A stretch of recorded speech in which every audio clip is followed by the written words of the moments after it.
অসমত স্বচ্ছ নিযুক্তি এটা মডেল যি আজি ভাৰতৰ বাকী ৰাজ্যসমূহে অনুকৰণ কৰিব আৰম্ভ কৰিছে we have created a system of good governance আৰু তাৰ ইম্পেক্টটো আজি আমি ক'ত পাওঁ যে পৰীক্ষাৰ যেতিয়া এটা পৰীক্ষা হয়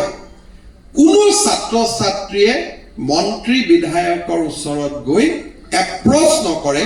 যে আমাক আপোনালোকে সহায় কৰক আজি যি কেইগৰাকী লোকসেৱা আয়োগৰ অধ্যক্ষ বা সদস্য আছে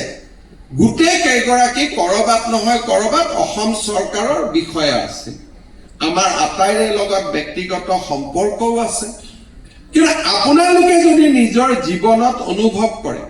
যে আপোনালোকৰ এজনেও লোকসেৱা আয়োগৰ পৰীক্ষা দি উঠি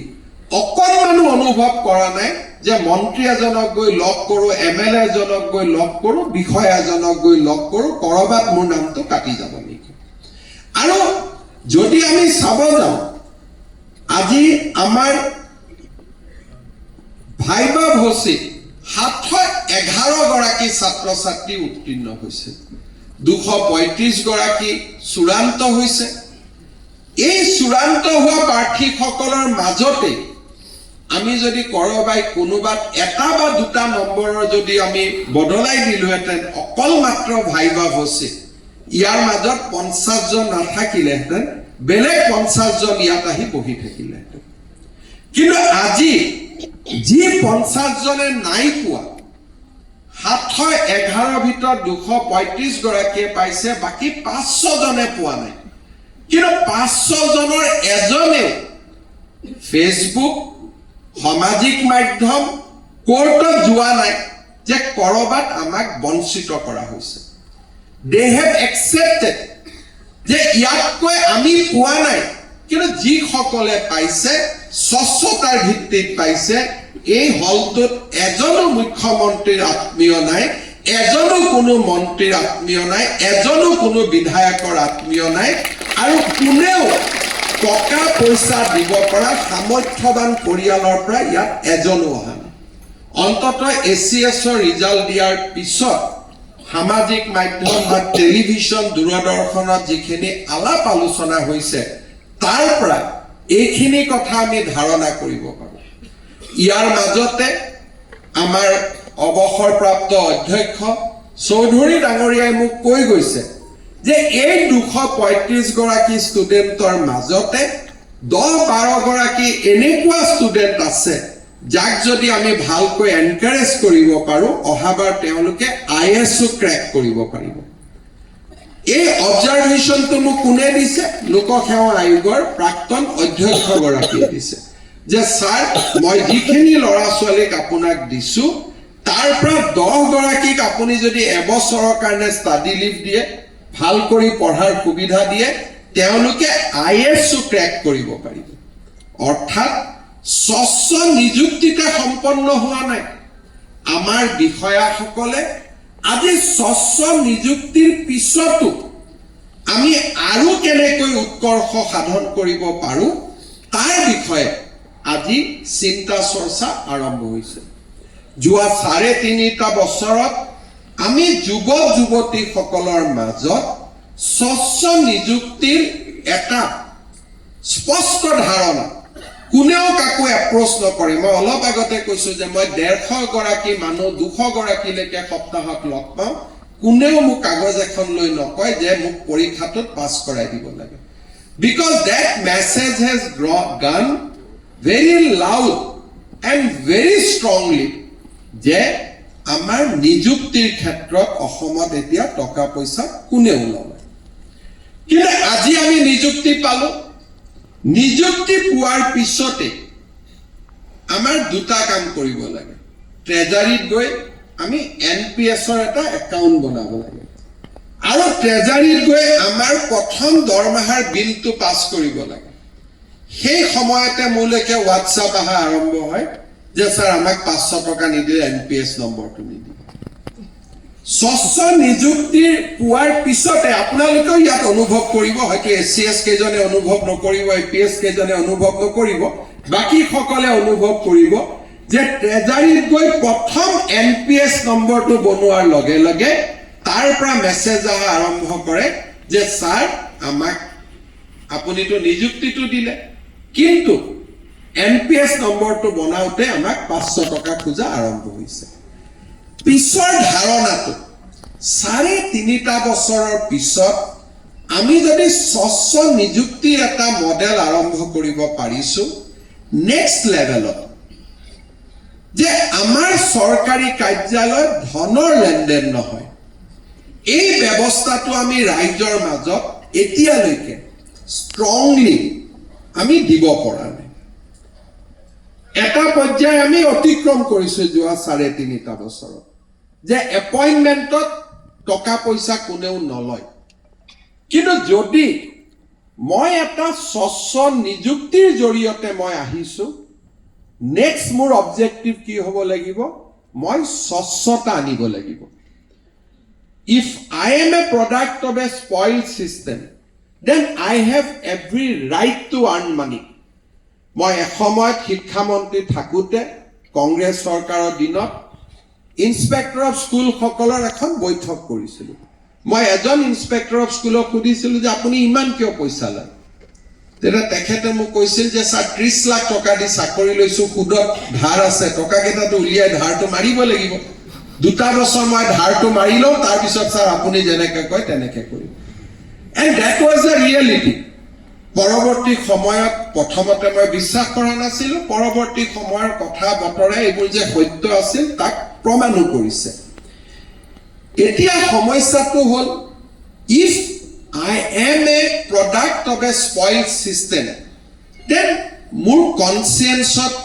এটো নালাগে যেতিয়া মই কৰবাত গৈ দুৰ্নীতি কৰিম কাৰণ মই সেইটো সিস্টেমৰ পৰাই জন্ম হৈছো কিন্তু আজি আমাৰ ৰাজ্যখনত 1.5 লাখ চৰকাৰী কৰ্মচাৰী they are product of a transparent system আৰু পুৰণা বিষয়াসকলৰ মাজতো বহুতো বিষয়া আছে যোনে আজিও দুৰ্নীতিৰ পৰা আঁতৰত থাকে না আমি কি কৰিব লাগিব যিসকলৰ জন্ম স্বচ্ছতাৰ মাজত আছে আৰু যিসকলে স্বচ্ছতাক জীৱনৰ ব্ৰড হিচাপে সমাহিত কৰি লৈছে এই দুইটা বিষয়া কৰ্মচাৰী যদি একলগ হয় যে আমি চৰকাৰী কাৰ্যালয়ত আমি অন্তত সাধাৰণ জনতাক আমি কষ্ট খাব নিদিও আমি দৰিদ্ৰজনক আমি কষ্ট খাব নিদিও আমাৰ অসমত সুশাসনৰ আন এটা স্তম্ভ আমি আৰম্ভ কৰিব পাৰিম যোৱা কেইটামান দিনত মই এজন নাম ক'ব খোজা নাই CM ভিজিলেন্সত ইনকুৱাৰীৰ কাৰণে এজন পাৰ্টিকুলাৰ অফিচাৰ যোৱা এমাহত আমি ট্ৰেক কৰি আছো আৰু অফিচাৰজনৰ লগত কথা বতৰা পাতিলে আমি এইটোৱে বুজো যে তেওঁৰ ড্ৰাইভাৰৰ Google pay পিএছৰ Google pay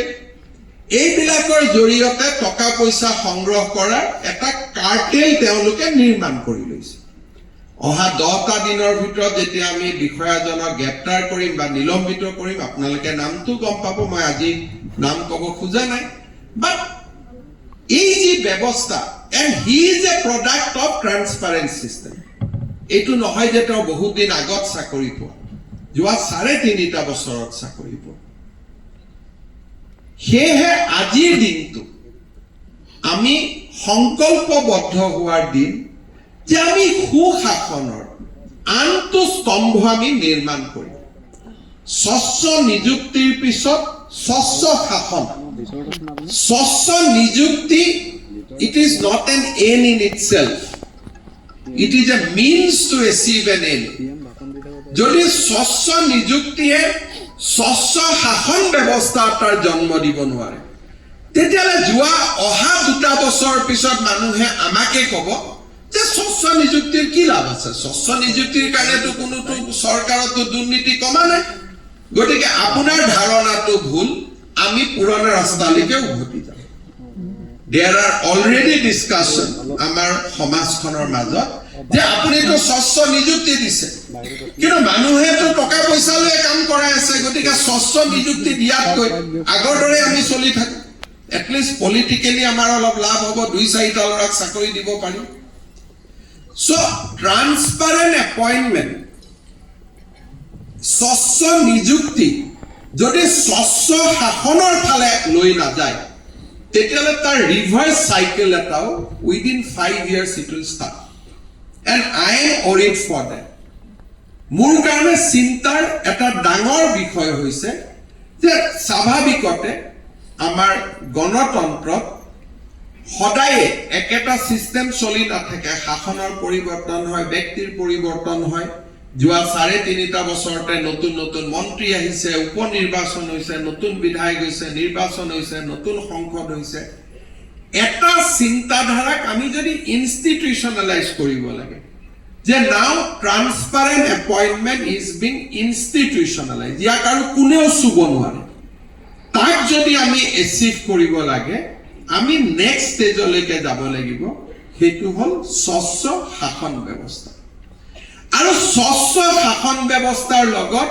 it has to be efficient শাসন ব্যৱস্থা মোৰ স্বচ্ছতা আছে কিন্তু মোৰ এফিচিয়েন্সি নাই আমাৰ চৰকাৰত যোৱা 5 বছৰ আগলৈকে একোটা ধাৰণা আছিল যে প্ৰত্যেক কাৰ্যালয়তে একোজন বিষয়া থাকে he is corrupt but he is efficient সেইকাৰণে ওপৰৰ বিষয়াসকলেও তেওঁক ভাল পায় যে স্যাৰ কি কৰিম যি কাম কৰাব লাগে ইয়াৰ থ্ৰুদিয়ে কৰাব লাগে ভাল হওক বেয়া হওক ইয়াকে ক'ব লাগে সো আমি স্বচ্ছ নিযুক্তি স্বচ্ছ শাসন ব্যৱস্থা আৰু ইয়াৰ লগত এই এফিচিয়েণ্ট গভৰ্নেন্স যোৱা 3.5 বছৰত আমি কেইবাটাও কোভিডৰ সময়ত আমি যি ধৰণে কোভিড ৰেছপন্স কৰিছিলোঁ অসমত আজি মিছন বসুন্ধৰা হওক আজি এনেকুৱা বহু কেইটা কাম আমি হাতত লৈছো যোনে চৰকাৰক এফিচিয়েন্সি দিছে কিন্তু মই ভাবো it has to be a synergy of transparent or good governance or synergy to hob স্বচ্ছতা আৰু ক্ষিপ্ৰতা স্বচ্ছতা আৰু ক্ষিপ্ৰতাৰ মাজত যেতিয়া synergy hob তেতিয়াহে আমি মানুহক এটা সুশাসনৰ মডেল দিব পাৰিম যোৱা কেইদিনমান আগতে মই সিঙ্গাপুৰত আছিলো ইনভেস্টৰ সকলৰ লগত কথা পাতোতে অসমীয়া প্ৰবাসী অসমীয়া সকলৰ লগতো মোৰ সাক্ষাৎ হৈছিল তেওঁলোকে মোক কৈ আছিল যে মুখ্যমন্ত্ৰী ডাঙৰী আমি ইয়াত থুই পেলাব নোৱাৰো ৰাস্তা মই বোলো থুই পেলালে কি হ'ব বোলে সুইংগাম খাব নোৱাৰো বোলে সুইংগাম খালে কি হ'ব বোলে স্যাৰ থুই পেলালে সুইংগাম খালে লগে লগে কেমেৰাই ধৰিব আৰু ঘৰলৈকে এখন ফাইন গুচি যাব অসমীয়া মানুহে তাত তামোল নাখায় অসমীয়া মানুহে তাত সুইংগাম নাখায় অসমীয়া মানুহে তাত পান মছলা নাখায় অথচ ইয়াত যদি আমি কাৰোবাক কম পান মছলা নাখাব তেওঁ ভাবিব পান মছলা খোৱাটো মোৰ জন্মস্বত্ব অধিকাৰ ইয়াক কেনেকৈ মুখ্যমন্ত্ৰীয়ে মানা কৰিব পাৰে বোলে থুই নেপেলাব আৰে নতুনকৈ নিৰ্মাণ হোৱা ফ্লাইঅভাৰত প্ৰথম থুই পেলোৱা অধিকাৰটো মোৰ হয় ইয়াক আমি কেনেকৈ না কৰিব পাৰিম কোন মুখ্যমন্ত্ৰীয়ে মোক মানা কৰিব পাৰিব because this is my first right যেতিয়া প্ৰথম দিনাখন কোনোবা এখন মেডিকেল কলেজত যাওঁ ৱালখন একদম বগা হৈ আছে তাত প্ৰথম থুই পেলোৱা অধিকাৰটো মোৰ কাৰণ গ্ৰিনিছ ৱৰ্ল্ড ৰেকৰ্ডত তেতিয়াহে মোৰ নামটো লিপিবদ্ধ হ'ব যে ময়ে প্ৰথম পিছত মই মোৰ লগত গাঁৱত গৈ কমাই চাবি দেই এই ৱালত যিটো থুই মাৰা চিন আছে তামোলৰ পিক আছে এইটো মই কৰি আহিছিলোঁ সো তাৰ মানে আমি এতিয়াও যিটো ব্যৱস্থা এই ব্যৱস্থাটোক আমি শৃংখলিত এই কাৰণেই কৰিব পৰা নাই কাৰণ আমাৰ প্ৰশাসনত এফিচিয়েন্সিৰ অভাৱ আজি আমি এখন টেকনলজি